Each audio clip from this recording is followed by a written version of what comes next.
felt the cold under my skin. I've hunted down for nothing now. And why does it always have to end like this? Be mystical but sensible, and I'll hold my tongue. Could it be another memory we've missed? If you feel like... What's up, everyone? So today I'm going to take you guys on a tour of my 2010 Audi R8. Hopefully you guys have seen a couple videos of it so far, the collection day, getting an inspection, taking it to Cars and Coffee, but I really haven't shown you guys any of the options of it, anything close up, like the carbon fiber and things like that. So today I thought it would be a perfect day to go on a proper tour of my 2010 R8. This does have a front space in it, which I'll get to in a second. As you can tell, I have put a new front tag on the front of it. I'm still working on the front radar system, so it still is zip tied here. I'm gonna figure out a good spot to adhesive it on. It just came with a front tag that I did not like, so that's my current setup. The front space is actually pretty good. There are two ways to open it. You have the button on the key fob in the center. You just hold on that and it'll pop open. There's also the one on the inside door. And there's no guessing when you go to grab it. It's directly underneath the Audi logo. So unlike a normal hood, you have to kind of find the latch. There is just a normal kind of handle here. It's actually a good, inch and a half or two wide, which is really nice. I use this all the time. It is very small, as you can tell. I didn't put a bag or anything in here, but you can see my tripod takes up the whole length of it. There's a 12 volt on the side, which I haven't used yet. This is actually the cover for the battery, and you just pop that out. You can have access to the battery. This is actually a release handle in case someone were to get locked in the front. I know that's a regulation. Every car has to have that in a compartment like this, but I do love the front space in this. I can haul a backpack or two, plus like a jacket or something, and then it's easy to close like that. There is a latch on both sides of it, but I have found that a good firm close in the center will easily latch everything up front. This car also has the front and rear parking sensor options, so you can see there's 4 of them up front. LED daytime running lights and headlights, of course. And then moving on to the side, has 19-inch wheels all around, brand new Pilot Super Sports on it when I bought the car, which was really cool. I wasn't a huge fan of this color in pictures, but as I've obviously been with the car a little over a month now, I really do like the color of them. I think they look great on the car. At some point, I may want to change them up. I have seen them black, so it would be cool, whatever design I go, maybe change them up at some point. They look really cool, especially with all of the other accents like the gas cap and the exhaust tips, which we'll get to. I do have the carbon side plate option, which is really nice. That was something that I really wanted to get. I think they look really cool. Moving on to the back side, let's take a look at that V8. Very clean on the inside. The only way to open up the engine cover is from the inside, and I'll go ahead and show you that. It's right behind the driver door. And unlike the front space, you actually have to have the electronics on in order to pop this open, but I'll go ahead and show you guys a better view. The engine sounds really good in this car, especially since it's right behind you. The exhaust is a little quiet. You can hear it from the outside. I do want to make that louder at some point, but for right now I think it sounds really good. Again, it has the rear parking sensors, the backup cameras right up here underneath the license plate. I'm still working on this bracket. That is the rear radar detection system sensor for the back. I'm still trying to figure that out. I don't like that license plate as much. And last up to finish in the rear is the active rear spoiler. I'll go ahead and show you that. There's a button located in the center right behind the shifter, and that goes up about 60 miles an hour is what I've seen.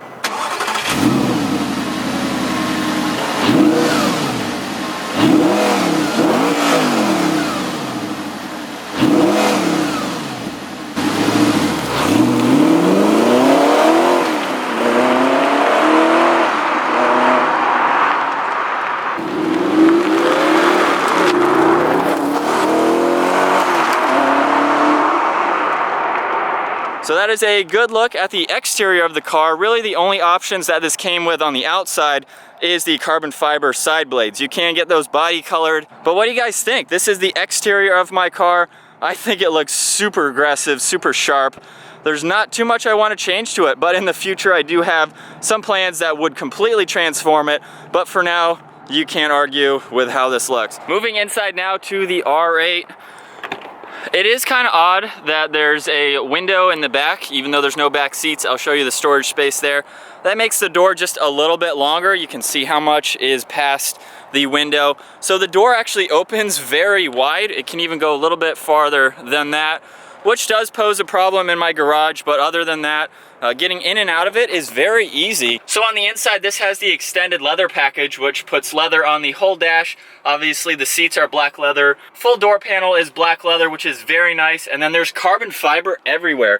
It's on the grab handles when you shut the door, also located behind that. It's on the other side of the gauge setup. It runs all the way around, all the way down here, and even on the right side of the driver's seat. What's interesting, however, is if you guys can tell, I'll try to get a better pan shot of this. If you can see this line right there, it wraps all the way around the front. All of this is leather, all the way to here. And what this is a matte carbon fiber, so it's actually not gloss.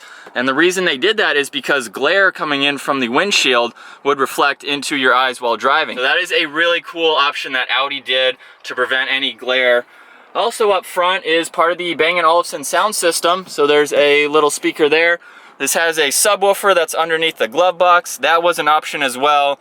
The navigation system was an option. You can actually get this without nav. Steering wheel is all wrapped in leather, of course. There's very few buttons on the steering wheel, which is nice, but you have your Bluetooth and your volume on the right side. But on the left side, you have your control that goes through the different radio settings, and then if you hit mode, that goes to your Bluetooth where you can call somebody. I haven't got used to that just yet, but I have figured out it goes between radio and your phone contacts, which is very nice to have. The center gauge setup is very simple. You have your tach on the left, revs to 8,000 RPM. It sounds really good when you play between 5 and 7 there. You have your speedometer on the right side, your normal engine temperature, things like that. Moving on to the navigation screen, it's not a touchscreen system. You have all of your dials in the center. It's actually really easy to use. So let's say we're on some radio stations right now. I've already got some presets going. So if you can see, presets is on the top left. So I push this button to correspond to the top left. I can easily pull up that screen. So everything is easy and simple to use. I'm not really fooling around with those much while I'm driving. I'm more hearing the engine and everything like that. And below that is the normal AC controls. This does have heated seats, which was an option. So you have both of those up front with your normal AC controls. One thing that I don't like is these pictures right here. It took me a little while to figure out what each one does. And I know that might sound kind of dumb since the up arrow, you would think it is the center or the top vents. Putting it down would be where your feet are. But I always have it on this one, which does all of them. Gated manual, of course, had to get the manual, 6-speed again. The gated shifter is something else. And along with that, the clutch pedal is actually super light in this car, which makes it very easy to drive. And the brake and gas pedal are super close, so that makes heel-toe downshifting super easy. That's been something that I'm working on. I'm getting a lot better at it, and this makes it very nice to use. One thing that I don't like down here though is this dead pedal. If you can see how bent my knee is with it, I have so much space behind the clutch pedal to put my foot. I wish the dead pedal was back there. If you guys ever get a chance to drive a gated manual, it is a lot of fun. It's super smooth. I didn't think it would be easy to shift, and it just sounds weird when you've never driven one, but with all the metal and everything, I thought it just might kind of be clunky to get into gear. And you can hear it while driving, but it is just so much fun to drive. Behind that is the suspension mode. This does have the optional magnetic ride suspension, traction control. This is how you saw me put up the active wing in the back, and then parking sensors. You can shut that on and off, which is nice. There's an ashtray in here. I don't smoke. The previous owner didn't smoke, so that just sits there. That's really the only time I've ever opened it. And I now have cup holders. My Lotus did not have cup holders. I have to put it in the back so I don't hit while shifting, but nonetheless, I have a cup holder, which is nice. And then center storage space I don't really use. I have this wire here because that's how you have to play music from your phone. The Bluetooth does not allow that, so I had to go out and pay 10 bucks for that, but it works really well.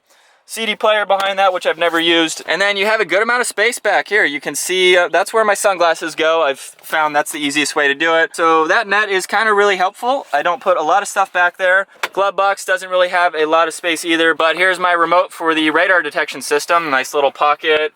And I mean, there's a good amount, but really that's all that I have in there is the owner's manual.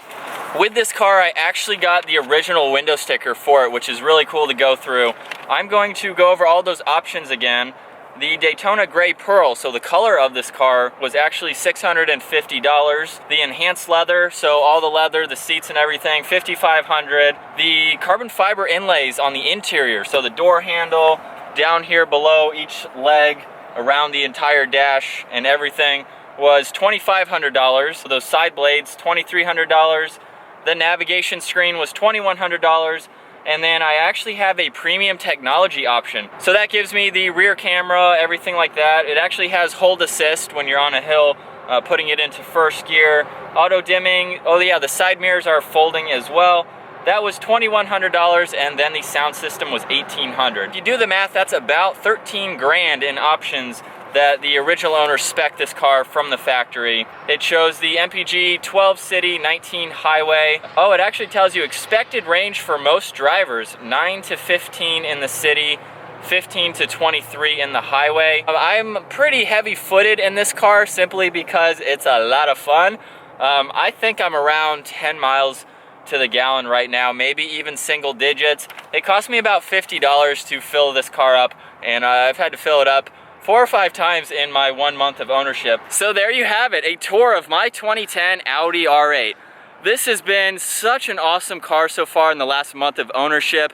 I can't wait for more adventures with it. I hope you guys enjoyed that video, getting to see a couple of the pieces up close, all the carbon fiber and the options and things like that. I will be getting a more detailed exhaust video in the future. It's kind of a blah rainy day today, so that won't happen in today's video. But if you guys enjoyed that video, make sure you give it a thumbs up, smash that subscribe button, stay tuned for more adventures with the R8, more adventures with Brian's GTR, and I will see you guys next video.